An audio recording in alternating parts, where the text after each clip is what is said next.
10 rules of smart investment. जी हाँ दोस्तों, इस वीडियो में हम बात करने वाले हैं 10 ऐसे स्मार्ट इन्वेस्टमेंट रूल्स के बारे में जिसे अगर आप फॉलो करते हैं तो आपकी लाइफ में कभी भी पैसों की तंगी नहीं आएगी और सब कुछ आप अच्छे से मैनेज कर लेंगे। ये जो रूल हैं काफी सिंपल हैं, आपको पता भी होगा, लेकिन आप इसे अपनी लाइफ में इम्प्लीमेंट नहीं कर रहे होंगे। और फाइनली जो वीडियो का एंड है उसे आप मिस मत करना, क्योंकि वीडियो के एंड में मैंने अपने पर्सनल कुछ ओपिनियन आपको दिए हैं। नमस्कार दोस्तों, मेरा नाम है अभिमन्यु और स्वागत है आप सभी का मिशन वंसियार में। दोस्तों, मैं एमपी द्वारा रजिस्टर्ड एक म्यूचुअल फंड एडवाइजर हूं। अगर आप पहली बार म्यूचुअल फंड में इन्वेस्ट करने जा रहे हैं तो आप हमसे बिल्कुल फ्री में संपर्क कर सकते हैं। इसके अलावा मैं पिछले कुछ सालों से म्यूचुअल फंड में इन्वेस्ट करता हूं। अब तक का 14 लाख रुपए से ज्यादा का पोर्टफोलियो है, जिसे जल्द से जल्द 1 करोड़ बनाना है। आपकी भी लाइफ में कुछ इस तरह का मिशन है, सपना है, तो इस वीडियो को लाइक करके, चैनल को सब्सक्राइब करके इस मिशन वंसियार की जर्नी से जुड़ जाइए। आइए साथ में आगे बढ़ते हैं। बात करें 10 रूल्स ऑफ स्मार्ट इन्वेस्टमेंट की, इसमें से सबसे पहला है आपका गोल्ड इज गोल्ड। जी हाँ दोस्तों, पुराना है तो क्या हुआ, सोना है।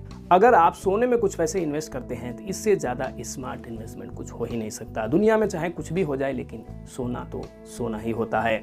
आजकल तो आप चाहें तो इसे डिजिटल मोड में भी खरीद सकते हैं, यानी डिजिटल गोल्ड भी खरीद सकते हैं। यहाँ पर आपको ना तो जीएसटी देना होता है और ना ही देना होता है आपको मेकिंग चार्ज। दूसरे रूल्स की बात करें तो ULIP is a bad tip. जी हाँ दोस्तों, आपको यूलिप प्लान में इन्वेस्ट नहीं करना है। अपने देश में खास करके गांव दराज के इलाकों में 90 से 80% घरों में लोग यूलिप प्लान में ही इन्वेस्ट करते हैं और इसी को इन्वेस्टमेंट भी बोलते हैं। दुख की बात तो यही है, इंश्योरेंस प्लान लेके लोग कहते हैं कि इन्वेस्ट कर रहा हूँ। महंगाई बढ़ रही है, 6-7% रिटर्न मिल रहा है, 4-5% काहे का इन्वेस्टमेंट। तीसरा है डोंट गो फॉर एनएफओ। जब भी कोई एनएफओ लॉन्च होता है तो बड़े ही जोर शोर से उसको प्रमोट किया जाता है, बताया जाता है कि हम यहाँ इन्वेस्ट करेंगे, वहाँ करेंगे, वहाँ करेंगे। अभी तक के जो फंड हैं, अगर इस मार्केट में कोई अच्छा स्टॉक है तो उसमें क्यों नहीं इन्वेस्ट करेगा? वो बिल्कुल इन्वेस्ट करेगा। तो ऐसा कुछ भी नहीं है कि नया एनएफओ आएगा और आपको तबातोड़ बहुत सारा रिटर्न दे देगा, ऐसा बिल्कुल नहीं है। हालांकि उसका ना कोई पास डाटा देखने को मिलेगा, ना पूरी डिटेल मिलेगी। वही पुराने फंड, 2, 4, 5, 10 साल पुराने फंड है, इनका पास रिटर्न भी आप देख सकते हो, फंड मैनेजर कौन है ये देख सकते हो, एवं भी चेक कर सकते हो कब तक लोगों ने इसमें कितना इन्वेस्ट किया है। तो ये सारी चीज़ें हमें पुराने फंड में देखने को मिल जाता है, इसलिए आपको नए एनएफओ के चक्कर में नहीं पड़ना है। चौथा है term plan is the best life insurance. जी हाँ दोस्तों, अगर आपको इंश्योरेंस लेना ही है तो आप टर्म प्लान में इन्वेस्ट कीजिए। यहाँ पर तो आपको कोई बैग रिटर्न में नहीं मिलता है, लेकिन इन केस अगर आपके लाइफ में कुछ मिस हैपनिंग हो गया तो आपको बहुत बड़ा क्लेम मिलता है। तो आपको टर्म प्लान लेना है और बचे हुए पैसे को आपको म्यूचुअल फंड में एसआईपी करना है। पांचवा है build an emergency corpus first. जी हाँ दोस्तों, आपको एक इमरजेंसी फंड बनाना है। सबसे पहले कोई भी इन्वेस्टमेंट करने से पहले, कहीं पे भी पैसा लगाने से पहले आपको अपना एक इमरजेंसी फंड जरूर तैयार करना है। ये इमरजेंसी फंड आपके इस स्मार्ट इन्वेस्टमेंट जर्नी को और स्मार्ट बना देगा। जी हाँ दोस्तों, किसी कारण बस आपके कुछ महीने घर पे आप बैठ गए, नौकरी नहीं है, तो भी आपको टेंशन नहीं होगी और आप खुले दिमाग से टेंशन फ्री होके आगे नया क्या करना है सोच विचार कर सकते हैं। इसके अलावा भी कोई अगर इमरजेंसी आ जाती है तो आप उसको बड़े ही आसानी से इन पैसों से हैंडल कर लेंगे। तो स्मार्ट इन्वेस्टमेंट की जर्नी में सबसे पहले तो आपको एक अपना इमरजेंसी कॉर्पस फंड तैयार करना है।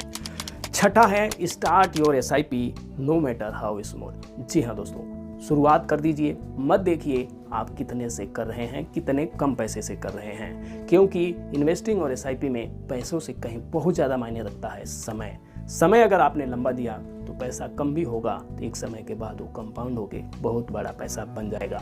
बहुत लोग सोचते हैं यार हमें तो कुछ बचता ही नहीं है। भैया 100 रुपये से भी आप स्टार्ट कर सकते हो, 1500 से भी स्टार्ट कर सकते हो। अगर किसी महीने पैसे नहीं हैं तो इसे बंद भी कर सकते हो, लेकिन करो तो सही।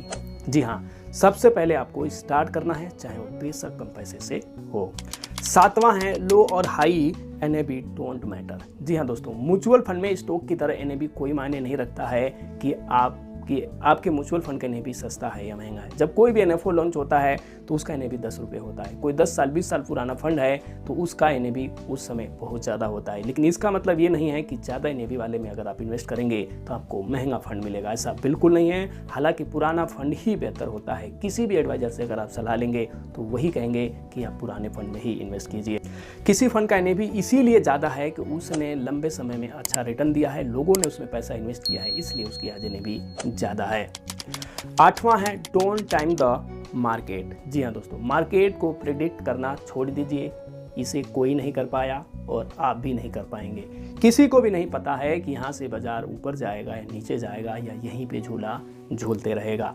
तो आप सिंपल अपना इन्वेस्टिंग स्टार्ट कीजिए। हर महीने आप अपनी SIP टाइम पे उसको पे कीजिए और बिल्कुल मत देखिए बाजार कहाँ है, क्योंकि बाजार का तो काम ही है नीचे आना और ऊपर जाना। एक कहावत ये भी है दोस्तों, इंसान हो या ये बाजार, दोनों को एक दिन ऊपर ही जाना है।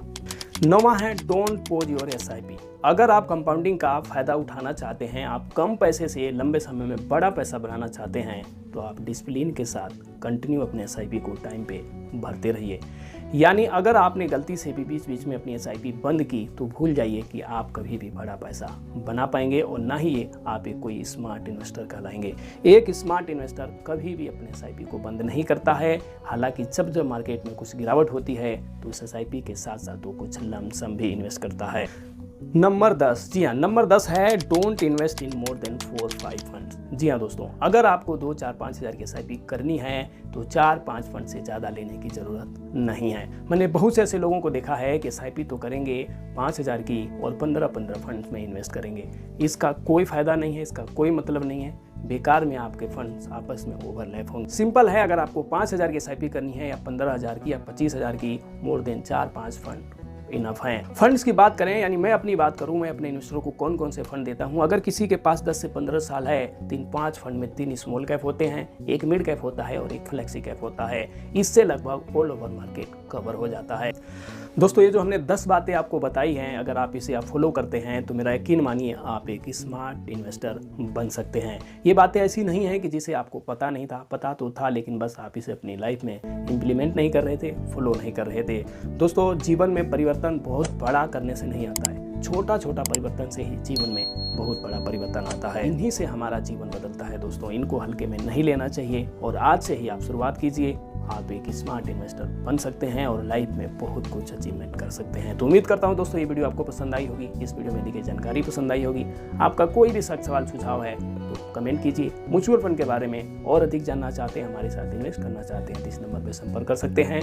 जल्दी ही मिलेंगे नेक्स्ट वीडियो में। धन्यवाद। जय हिंद।